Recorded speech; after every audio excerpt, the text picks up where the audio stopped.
Hi guys, and welcome back to Hairdryer Treatment with me, Sophie. Can I firstly just apologise for my lack of activity on YouTube recently? I've been very busy with work and football myself, and I know I haven't uploaded a video for almost a week now, so I want to send my apologies for that. But can I also say a big thank you to all your support. My subscribers are rising daily and I really do appreciate your support. Hi Ragul, thanks for joining my channel, and yeah, let's get started on. I've got a few topics I'd like to discuss today, and not just all United related, linked to football generally. So I'm going to start off with Patrice Evra joining West Ham. How do you guys think that's going to go? How do you feel about that? For me, I'm happy to see him back in England, back in the Premier League. I love Evra. I know he's not the player he was anymore, I understand that. And I'm shocked that he's joined David Moyes, to be honest. I'm shocked that he's gone back there. But for me, I'm happy to see him back in the Premier League. Happy to see him back in England. And I think he's just one of those people who just puts a smile on your face. I love this game videos. Are obviously going to continue. So I'm feeling really positive. Thank you for all the guys who are tuning in. I really do appreciate your support. So yeah, Patrice Evra in a West Ham shirt. He signed obviously yesterday. Fantastic news for me. I'm happy to see him back in the Premier League. I know he's not in a United shirt and it's not the same, but for me, great personality to have in our league. Not the player he was, I agree with that. But yeah, I'm happy to see him back. And let me know what you guys think. Keep coming with the comments. I'll try and reply as much as I possibly can. Sad that you didn't see me on the United stand. I apologise, I had to drop out. I played in the semi-final on Sunday and I didn't get a chance to come onto the show. I have watched the show and it was a fantastic show. Flex and Mark did some great work. And I will be back this Sunday, I promise you. I'm glad that you missed me though, thank you. People are commenting on my shirt, thank you. Gone retro tonight. Great to see him back, a great character. He's definitely got that personality for the Premier League and he's a superb character to have. I did win in the game, yeah, we won 5-0 and we're through to the final. Evra is indeed one of the good guys, he surely is. Brilliant Sophie, missed you on the United stand. Thank you, I'll be back on Sunday. Hi Jamie, thanks for tuning in. So Patrice Evra was the game, obviously the one I wanted to touch on first. People are saying prediction for the Newcastle game. I will get on to that. Don't worry, that is towards the end of my video today. So next topic that I'd like to discuss is, has anybody seen the new release of the England shirt ready for the World Cup? How disappointing is that? For me, it's too plain, too boring. The training shirt is quite nice. I've seen pictures of Rashford in the training top and that's pretty nice. But for me, pictures of the new England shirt, it's just boring. It's just bland. What's the point in it realistically? It's cheap, there's no imagination gone into it, and I was just really disappointed seeing that launch and seeing that shirt released. For me, it's just same old England, boring. The training top should have been more of the shirt for me. Ronak agrees with me on that as well. The Nigerian shirt and the German ones are fantastic, I agree. And then you look at our England one, it's just like, what is the point in that? Somebody just asked, where did I get a yellow card? I got a yellow card for a tackle. It wasn't a yellow card. I know people at my football will disagree with that, but it definitely, for me, wasn't a yellow card. But oh well, life goes on. I have to pay a tenner and get on with it. Yeah, 5-0, we're into the next, obviously into the next round, into the final, and we will be playing Stoke City ladies. So keep tuned on that one. Sporting Calsa against Stoke in the final. Next thing I want to touch on, this one is United based. I want to say Alexis Sanchez. How do you guys think it's going so far with him? Are we playing him in the right position? Is it fair that Martial was pushed out the other day? For me, I think Sanchez needs to be more central. I think he affects the game a lot more when he comes inside and he gets involved with little link-up plays. So, hi Paul, thank you for tuning in. Shout out to Paul Clayton who's tuned in. But for me, yeah, I would play Sanchez more centrally. That would be my choice. Not out on the left because he's more of an impact when he tucks in and plays more centrally. And that's my opinion anyway. But he's a great signing, there's no doubt about it. And he's been playing well. We haven't been playing well, but I think Sanchez has made a good start to his United career. Got a bit lucky, obviously, with a penalty at the weekend. But for me, Sanchez is the best, but Martial needs to play. Why not play them both for a goal is what I'm going to throw back to you there. I don't think it's fair that Martial got dropped. I think Pogba being dropped the other day was the right thing to do, and many of you probably saw my tweet. I think sometimes players do need to kick up the bum, and nobody at the end of the day is indispensable, and I think dropping Pogba was the right thing to do in order to give him that kick up the bum and prove that, you know what, some people can step in. McTominay did a job at the end of the day for us on the weekend. I'm not saying he's better than Pogba or he's the answer, but I just think sometimes a player needs to be dropped to make them aware, and I think that was the right thing to do with Pogba. Maybe he was tired, I don't know, he just wasn't performing for me, he looked a bit lazy, and I'm expecting him to be back against Newcastle, and I'm expecting him to come back into the team. However, with Martial, I think, no, I don't agree with that decision. I mean, he's just got player of the month. Martial's been playing well, he's been scoring goals. And so to drop him as soon as Sanchez comes in, I think that was a bad move. Whether Mourinho's spoken to him beforehand and said, look, I'm resting you, ready for the Newcastle game, I don't know. But I'm hoping Martial will be back in for the Newcastle game. How is your squad doing, say, Steve? Squad is doing very, very well, thank you. We've just got into the final of our County Cup, where we'll be playing against Stoke, and we're playing Steel City later this weekend. They're based up in Sheffield, roughly that way, but we're playing them this weekend. They're playing at our ground. So yeah, Steel City ladies against Sporting Castle this weekend, and Castle are obviously into the final of the cup as well. So yeah, it's all going really well, thank you, Steve. Thanks for asking. So as far as Darren says, hi Soph, was it just me, or was it so refreshing to see Sanchez turning and attacking? No, it wasn't just you, I agree. He's brought that bit of flair, hasn't he? That bit of directness in his play, which is why I think he needs to be more central. That's where he's going to affect the play even more.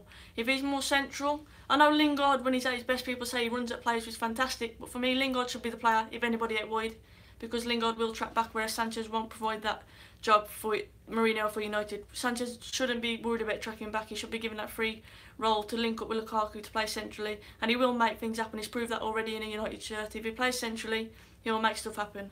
And look, when he got brought down for the penalty the other day, look where he was centrally. So for me, play Sanchez more central and maybe even push Lingard out left. That would be maybe an option we consider. And yeah, Martial should be on the pitch as well as Sanchez. It shouldn't be either or. Right, I want to talk about Mkhitaryan at Arsenal as well. Obviously, Aubameyang's gone there now. For me, I think that's fantastic business on Arsenal's behalf, because Sanchez was going to go no matter what. And to get someone like Aubameyang in, who has already played with Mkhitaryan, I'm actually excited to see that for Arsenal this season. For United, am I worried? No, I don't think we need to fear Arsenal as such, but I'm just excited for Mkhitaryan, really. I think him playing with someone like Aubameyang will really help him to flourish. People were questioning whether he was suited to the Premier League, but surely someone like Aubameyang coming in is going to help him to settle. Because he just looked lazy. I think Pogba's looked lazy for the last few games. I mean, I went to the Southampton game when I did my fan cam, and I mentioned it there, Pogba. I even forgot he was playing. I thought he looked so lazy. And people were questioning why I said that Pogba wasn't one of my players that I wouldn't drop when I commented on the United stand a few weeks ago. And I was basing it purely on current performances. For me, I'd put Matic in over Pogba at the moment, because Matic is more consistent, whereas Pogba hasn't been performing. Pogba's looked lazy. And I'm not saying that's based on talent, because Pogba for me is my favourite player. I think he's awesome, but he hasn't been proving that with his performances of late. And I want him to perform, which is why I think dropping him actually could turn out to be the best thing that's happened to him. I'm hoping he bounces back against Newcastle at the weekend. Maybe even gets a goal, because he started this season fantastic. Then obviously he had a bit of an injury, he got suspended, and I don't think he's bounced back from that. And so I want to see the real Paul Pogba. So yeah, I'm not saying Pogba should be dropped. I'm not saying Pogba isn't good enough. I'm not saying any of that. I love Paul Pogba, but I just think he needs to bounce back, and he needs to perform consistently for United, because I have no doubt that he's going to be, or he's not already, world class. Mickey and Aubameyang at Arsenal, I just want to touch on them too. I think now we'll link up. I think those two, especially with Ozil there, I think they're going to have some really good link-up plays, and I think they're going to look effective. Arsenal like to play pretty football, and having someone like Mkhitaryan in their team, I always said he would suit their style of play. And I actually really think that Mkhitaryan, Aubameyang and Ozil could cause some trouble for a lot of teams in the league. Big test for them against Spurs at the weekend. I'm actually feeling quite confident for Arsenal, and I don't normally. I normally think Spurs, you know what, they've got more characters in the team. But you know what, I'm not going to lie, I'm actually feeling Arsenal this weekend. So getting one of Mystic Sophie's back, I'll tell you now, I think Arsenal are going to get something at Spurs, and I wouldn't be surprised to see an Arsenal win. I'm calling it now, Arsenal win, and I don't normally say that, so yeah.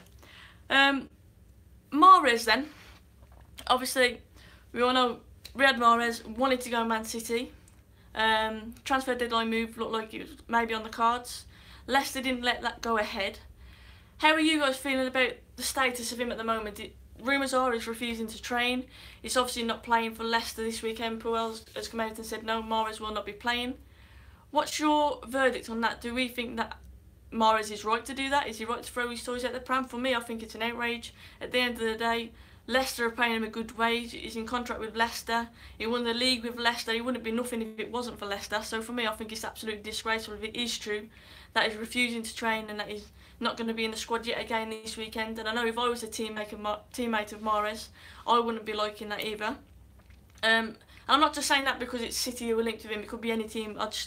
For me, I think it's disgusting. I know it's all rumours, so I don't want to say, oh, that is definitely happening, but it seems that is what is happening at Leicester at the moment. Mahrez is refusing to train, he's refusing to play. And if that is the case, for me, that is that's disgraceful. I mean, as you know, I play football, I don't get paid to play. So when I see something like this, it just really annoys me, because I think, you know what, you're getting paid a hefty wage to go and kick a ball around, and you're refusing that purely because you're going to get that deadline day move. And I don't know, I know the manager's come out and said no, he's not playing, he's not trained. So for me, I think that's absolutely disgusting, and I'm really disappointed because I actually really like Mahrez.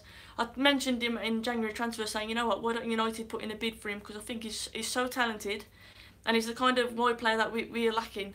But with that kind of attitude, you know what, I'm kind of grateful that we stayed away from that, because if it is true that he's refusing, then it's absolutely shocking. And yeah, I'm outraged by that, and I'm sure Leicester fans will be feeling the same. And like I said, the fellow teammates of him as well must be absolutely fuming. At least to play to the end of the year, yeah, I agree. At least see the season out. I mean, it's January at the end of the day, halfway through a season. And I thought Mahrez was just hitting form. He looked like he was starting to hit form. Obviously, he was trying to hit form ready for the January transfer by the looks of it, to try and get that move, and it didn't go ahead. And now it's just embarrassing what he's doing. Ronak is saying that as well. It's embarrassing, his behaviour. And I don't know what's going to happen with him now. Is anybody going to want to buy him seeing his attitude like this? I'm sure they will, because he's a talent, but I just feel really disappointed by the whole situation. I really do, because I really rate him. He's great talent. I would have had him at United, but not now. Not after seeing this. Maybe he should go to City after all. I think he'd fit in quite well there. Right, I want to touch on, obviously, the Munich Memorial happened this week.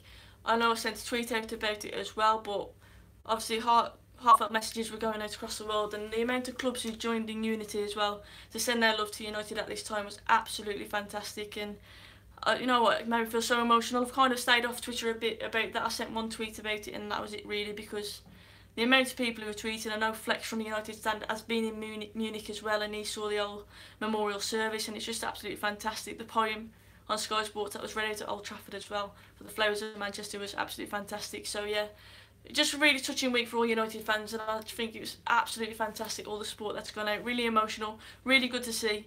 And like I said on my tweet, you know what, football really does unite people. Rivalries, yeah, they're fantastic at the time of games and stuff like that, but when things like this happen, it just makes you realise that football brings people together and not pushes them further apart. Real Madrid were prepared to loan, yeah, I know exactly, all the support from other clubs. Real Madrid were fantastic during the time, I know, but just even the tweets recently that have gone out, I mean, Munich were one of them, weren't they? And the tweets that have gone out just supporting Man United at this time, seeing all the players together. I saw something that was disgusting. Little Alex had a video with Mata and Pogba at the end of the service, and Pogba dabbed to him, and people were complaining, saying, why is Paul Pogba dabbing at a memorial service? But at the end of the day, he was just making a little lad happy. And I just think that's the kind of media that we're living with at the minute. People who just pick up on little stuff and try and make it negative.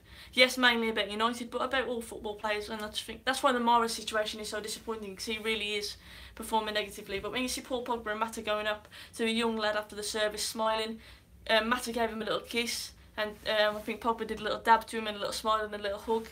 And people, like the media, are picking up on that, and I just think, you know what, it's absolutely disgusting. And fair play to Pogba and Mata for doing that as well. And you know what, they made little Alex's day, and it made my day seeing that video as well. After something so sad going on, seeing a fan smile at the sight of seeing two Man United players, and them actually acknowledging him as well, I thought it was absolutely fantastic. Fake news becomes acceptable when they exploit a service such a tragedy. It was hilarious when the guy got exposed. Yes, fake news, I agree. And why do it at a time like this? It's just absolutely horrendous. Sanjay says, am I Conte in or Conte out? As a United fan, I'm Conte in, because it's obviously not working for him at the moment, is it? I'm loving seeing the downfall at the minute of Conte. And the signing of the Bakayoko obviously didn't work out the way that he wanted it to as well, so I'm finding it quite funny at the moment. 3-5-2 or 4-3-3? Should United play? 4-3-3 I think would be most suited for us. We haven't really got any wingers in our squad, which I would love to see old-fashioned 4-4-2 with wingers, but we haven't got that, so I think 4-3-3 is probably best suited for United. My front three would probably be Lukaku in the middle, Sanchez and Martial on either side.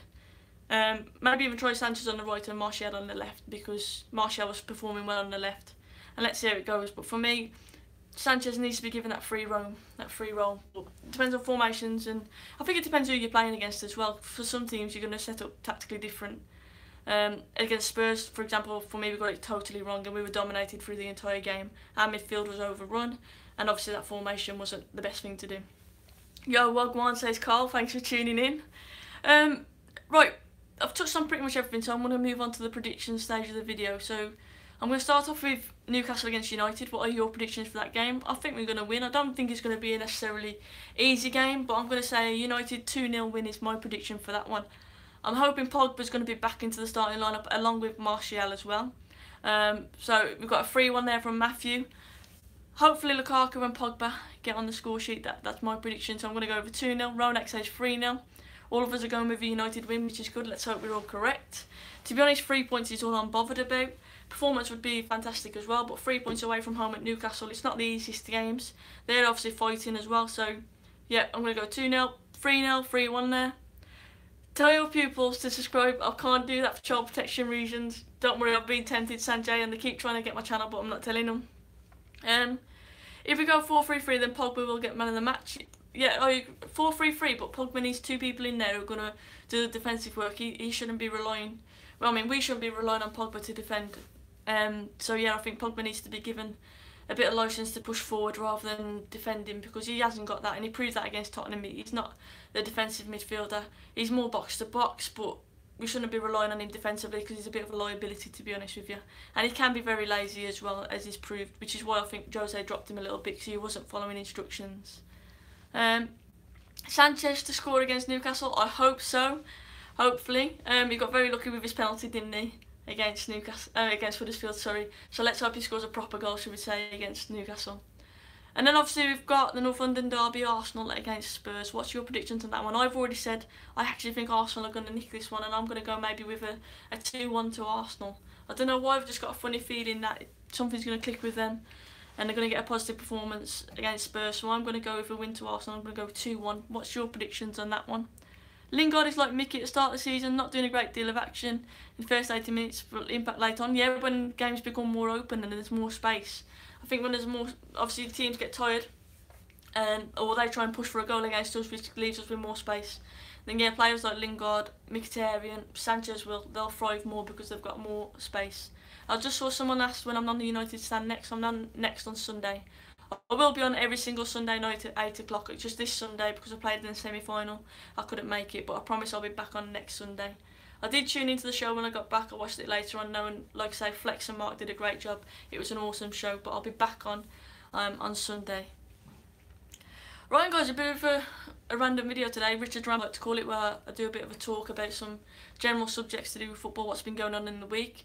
This week, obviously, mostly it's been linked to the Munich disaster, and some fantastic, emotional, heartfelt tributes have gone out from all clubs and a lot of people on my Twitter as well, which is fantastic to see. Evra is back in the Premier League, which for me is brilliant news as well. He's not the player that he once was, but I think for his personality, he's just a great guy to have back in England, so I'm happy to see that. So yeah, anything else that you guys want to touch on before I'm going to go? I may do another video at the weekend if I get a chance as well. Why don't I do the watch along with Mark, says John. I have done a watch along before with Mark. I know he likes to vary it up. Marcus is back on as well, isn't he now? So yeah, I have done one watch along already. Maybe in the future I'll do some more. Maybe put a request in for me to do that one, John. Have you started watching Game of Thrones? I still haven't, Sanjay. I'm still way behind on that one. I apologise. I am going to watch it, I definitely will. I love Lord of the Rings and anything like that, and I'm told that if I like that, then I'm definitely going to love Game of Thrones. And I know I'm completely out of the loop, so I need to catch up with that. My honest opinion on Mourinho. For me, Mourinho at the minute is the right guy to stabilise us. If we kept playing the way we were playing, and if we weren't going to sign people, I was saying I would see Mourinho at United next season. But my concern was people wanted Mourinho out, and I was saying, you know what, who's going to replace him though? If we get rid of Mourinho, who is the guy? So I back Mourinho. I am a Mourinho in, and I do support him. As long as the board support him and give him what he wants, I do support Mourinho. I'm not saying the style of play is fantastic at the moment, because it's really not, but I just think he's the right guy to stabilise us and get us back to competing at the top where we should be. You don't want Pochettino? I like Pochettino, but really he hasn't won anything yet, has he? So I think Pochettino needs more success. So I do like Pochettino. I like the way Spurs play. I like his trust in youth, and everything really does point towards Manchester United, but he hasn't won anything yet, and that's the one thing with me. We need somebody who's won stuff. What are your thoughts about Everett West Ham? Paul, I'd already mentioned that one. I said, you know what, fantastic. He's not the player he was before at United, but just seeing him back in the Premier League, I just think it's an awesome move, and I'm really happy to see him back. I'm shocked that he's playing under Moyes again now after they had their disagreements when he was at United. That has surprised me a bit, but yeah, great news. Yeah, he does need a big club, and he needs. I agree. There's only so far he can probably take Spurs, and he's done a fantastic job there. But yeah, I just want to see him win something. Someone asked the question, and I apologise. It just went off the screen as I was about to read it. Anything else, guys? Before I'm gonna dip. I'm gonna go. Thank you for all your support again. I really do appreciate it, and I apologise for not being around as much this week on Twitter or on YouTube, but I promise I'll be back as normal next week. I'll try and get another video in at the weekend, but if you don't catch me on the United Stand at 8 o'clock, so I will be there. Best stadium other than Old Trafford? That's a really good question. You know what, when Wolves got promoted, I went to the Millennium Stadium to watch. I went with my dad when they got promoted, and that was an awesome stadium. I think more for the euphoria and the memories. It was just awesome seeing it was against Sheffield United, and Wolves won and obviously went up in the playoff final. So actually Millennium's up there, and believe it or not, I've never been to Wembley, so I can't even comment on that one. So yeah, Carl says, love the shirt you have on. Thank you very much, Carl. Went a bit retro tonight. I thought it would be suitable. So yeah, I was going to say Millennium Stadium. I really like going there, but I think it's more for the memories with my dad when I went there. I go to quite a few Wolves games as well, but I wouldn't say Molineux is one of my favourite stadiums. Old Trafford has always been my favourite stadium. Atletico's ground when Real Madrid got battered, was that? Or was it when they got battered? Sorry. I've been to the new camp for a tour, but I haven't watched the game there. New camp was amazing as well. The shop was incredible. It's just like a massive supermarket. I thought the mega store at Old Trafford was massive, but yeah, the shop at the new camp was fantastic as well. So the new camp was impressive, but I haven't seen a game there, so I'd like to see the actual atmosphere of a game at the new camp. Go to a Barca game at some point. I'd like to go to a Madrid game as well, at the Bernabeu. And I've also seen Juventus' stadium as well, but that was pure from a little tour and from the outside. So yeah, I think you need to feel the atmosphere of a game day really to judge a stadium, which is why I said Millennium Stadium, because of the memories was fantastic, as well as Old Trafford. Right then, guys, thank you for tuning in. It's been a great little chat. I like these shows where I can interact with you guys and have a bit of a chat on your comments and answer some questions, because it's hard to do that in United Stand with so many comments coming through, so it's good to do that. Can you wear a GoPro when you play your next game so you can see from your view? You can, and John, if you haven't already, I have got a video on my channel where I am wearing a GoPro in the warm-up and stuff, so check that out as well, because it is quite interesting. But yeah, I'm hoping to get more equipment with sponsorship on my channel, so I can do a lot more as well. I've got quite a lot in the pipeline planned that I would like to do, including a lot of my teammates as well, so it's not all going to be my boring face. You're going to see a lot of people who I play football with, other females who are interested in football, a few of them are United fans as well. So yeah, quite exciting times for hairdryer treatment. I really appreciate your support. It is growing as a channel, and I'm going to keep pushing it as much as I can this year. Thank you so much, guys, for tuning in. I really do appreciate it. Take care and drop a like, and obviously tweet me as well. I will get back to you as much as I possibly can. I do appreciate it. Cheers, guys. Thanks.